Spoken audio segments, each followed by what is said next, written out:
Hello student, question दिया है consider the function N, यानी डोमेन इसका नेचुरल नंबर है, टू आर दिया है satisfying F one this this this is equal to this, और ये किसके लिए वैलिड है? ग्रेटर देन और इक्वल टू 2 के लिए वैलिड है।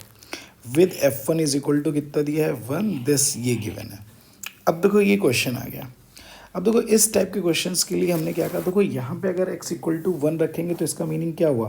केवल ओनली फर्स्ट टर्म आएगा। 2 रख दिया तो इसका मतलब फर्स्ट से सेकेंड टर्म तक जाएगा। 3 रख दिया तो इसका मतलब first term, second term and third term दिया हुआ है। तो अब देखो हमने क्या किया, मुझे f1 पता है, ये फंक्शन किसके लिए ग्रेटर देन आ रहा है? Greater than or equal to 2 के लिए आ रहा है। तो अब हमने 2 के लिए बात कर ली। x इक्वल टू अगर 2 के लिए बात कर ले रहे हैं, ठीक है, तो at x is equal to 2 पे बात कर ले रहे हैं। अगर हमने 2 पे बात कर ली तो इसका मीनिंग ये आ गया है f1 plus 2f2 is equal to, बस केवल 2 टर्म आएंगे। तो इस राइट हैंड साइड में आपको x को किससे रिप्लेस करना पड़ेगा? 2 से रिप्लेस करना पड़ेगा। तो यहाँ पे आ जाएगा 2 इंटू 3f2 आ जाएगा। तो f1 की वैल्यू कितनी गिवन है? 1 दिया है, तो ये आ जाएगा आपका 4f2 आ गया। तो f2 की वैल्यू आपकी कितनी आ जाएगी? 1/4 आ जाएगी। एक बात आ गई, f2 इज इक्वल टू 1/4 आ गया। इसी तरह अगर हम किसके लिए बात कर ले रहे हैं, at x is equal to 3 पे बात कर ले रहे हैं। अगर at x is equal to 3 पे बात कर लिए तो इसका मतलब क्या आ जाएगा? f1 आएगा प्लस 2f2 आ जाएगा और प्लस केवल 3 टर्म्स आएंगे, f3 आ जाएगा। तो इसकी वैल्यू आ जाएगी 3 इंटू 4, एक्स की जगह 1 रखते, एक्स प्लस 1, और ये f3 आ जाएगा। तो यहाँ f1 की वैल्यू कितनी आ गई? 1, इसकी वैल्यू आ जाएगी 1/2 और ये 12 माइनस 3 यानी कितना आ जाएगा? 9 f3 आ गया। तो f3 की वैल्यू निकालेंगे 3/2, तो ये 1/6। f3 की वैल्यू दो कितनी आ गई? 1/6 आ गई। एक बात आ गई, f3 इज इक्वल टू हमें ये मिल गया।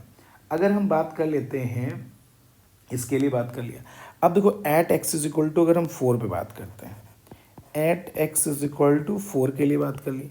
जैसे एक्स इज इक्वल टू 4 के लिए बात की तो बताओ f1 plus 2f2 plus 3f3, 3 terms तक आएंगे, प्लस 4 टर्म्स भी आ जाएगा, 4f4, ठीक है, इज इक्वल टू ये 4 इंटू 5 इंटू f4 आ जाएगा। तो यहाँ से f1 की वैल्यू कितनी आ जाएगी आपकी? 1। f2 की वैल्यू कितनी आ जाएगी? 1/2, तो ये 1/2 हो जाएगा। 3 की वैल्यू आ गई 1/6, तो 3 यानी 1/2 आ जाएगा। ये 16 कितना आ जाएगा? f4 आ जाएगा। तो ये 2 आ गया, तो ये 1/8 इज इक्वल टू कितना आ गया? f4 आ गया। अब देखो इन सारे रिजल्ट से देखो कि यहाँ पे देखो f2 गिवन है। अगर f2 है तो यहाँ पे कितना आ जाएगा? 1/2 इंटू 2 आ गया। यहाँ 3 दिया है तो 1/2 इंटू 3 आ गया। यहाँ पे 4 दिया है तो 1/2 इंटू 4 आ गया। ठीक है, तो इसका मीनिंग इन जनरल अगर हम f(x) के लिए बोल दें तो implies that from this above equation f(x) की जो वैल्यू आ जाएगी वो 1/ कितना आ जाएगा? 2x आ गया। अब मुझे किसके लिए बात करनी है? 1/ जिसके लिए बात करनी है, यानी कि अगर मैं बोल दूँ f2022 के लिए बात करनी है तो 1/ ये 2 इंटू 2022 आ जाएगा। ठीक है, तो ये 1/4044 आ जाएगा।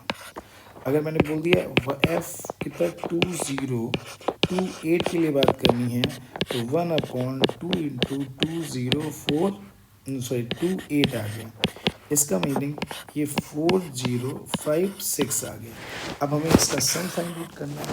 अब हमें किसका सम फाइंड आउट करना है?